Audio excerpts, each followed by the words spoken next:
我们的疑虑是背叛者，他们使我们失去那些我们常常可能获得的好处，因为我们害怕去尝试。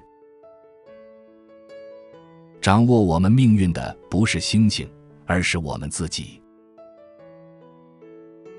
我们知道自己是什么，但不知道自己可以成为什么。懦夫在死之前已死了很多次，勇士只尝试死亡一次。对自己要真诚，如此随之而来的就像夜晚之于白天一样，你就不会对任何人不真诚。愚者以为自己聪明，而智者知道自己是个愚者。有些人天生伟大，有些人通过努力达到伟大，而有些人则是伟大被强加于他们。事物本无善恶，善恶之分全在于思想。过去的事情仅是序幕。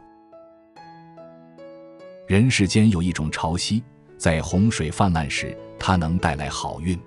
倘若忽略了这一点，人的一生都将在浅滩和苦难中度过。我们现在正航行在这样一片汪洋大海上，我们必须顺势而为，否则就会迷失方向。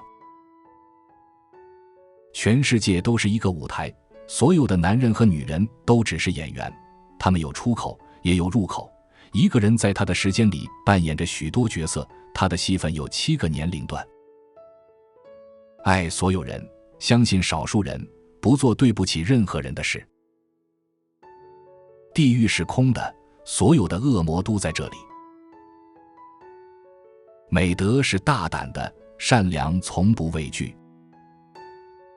如果音乐是爱的食粮，那就继续演奏吧。人们所做的恶行会在他们之后留存，善行往往随他们的骨骸一同埋葬。如果你刺我们，我们不会流血吗？如果你逗我们，我们不会笑吗？如果你毒害我们，我们不会死吗？如果你冤枉我们，我们不会报复吗？上帝给了你一张脸，你却给了自己另一张脸。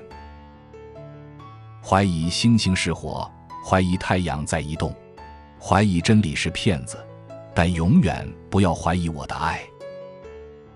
小蜡烛的光束照得多远，在这个淘气的世界里，善行如此闪耀。大自然的一瞥，让整个世界都变得亲切。无知是上帝的诅咒，知识是我们飞向天堂的翅膀。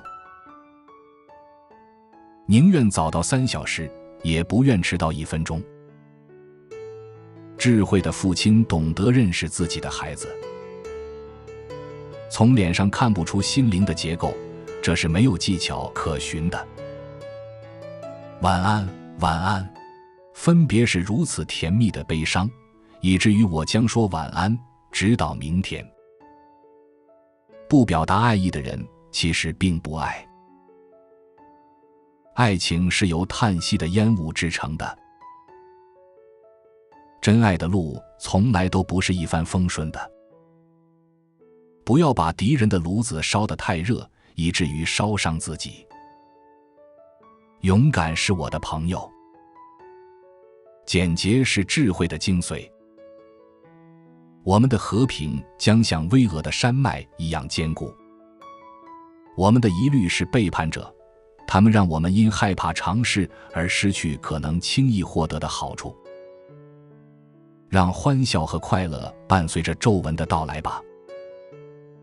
我不喜欢表面公正而心怀恶意的人。爱不是在发现改变时才改变的爱。当悲伤来临时，他们不是单独来的间谍，而是成群结队的来。男人在追求时是4月，结婚时变成12月。女子在未嫁时是5月，但成为妻子后，天空就变了。做过的事无法撤销。慈悲的仁慈是贵族的真正标志。但透过别人的眼睛去看待快乐，是多么苦涩的一件事。我的自尊心随着我的命运而跌倒。帮助弱者站起来还不够，还要在他们站起来之后给予他们支持。我们是梦想构成的材料，我们短暂的一生以睡眠作为终结。猜疑总是萦绕在有罪者的心头。没有比无知更大的黑暗。说话不等于行动，说得好是一种善行，然而话语并非行动。让我拥抱你，苦难的逆境，因为智者说这是最明智的做法。生存还是毁灭，这是个问题。最重要的是对自己要诚实。那未被发现的国度，从那里出发的旅人再也没有回来。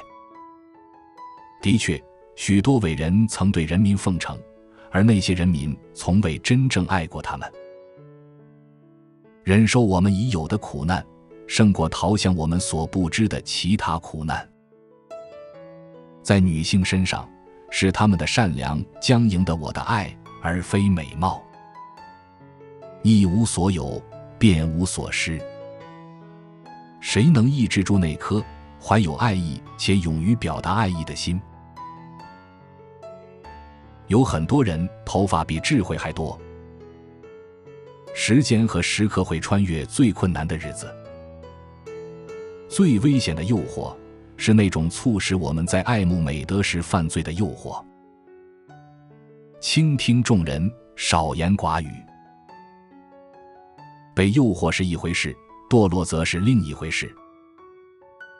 我们是时间的臣民，时间必消逝。每个人都珍视生命，但尊贵的人更将荣誉视为比生命还珍贵。宁为聪明的傻瓜，不做愚蠢的才子。适度的怀疑被称为智者的灯塔。但人终究是人，即使是最好的人，有时也会忘记。以上是我们这一期的智慧格言，哪一句是您最喜欢的？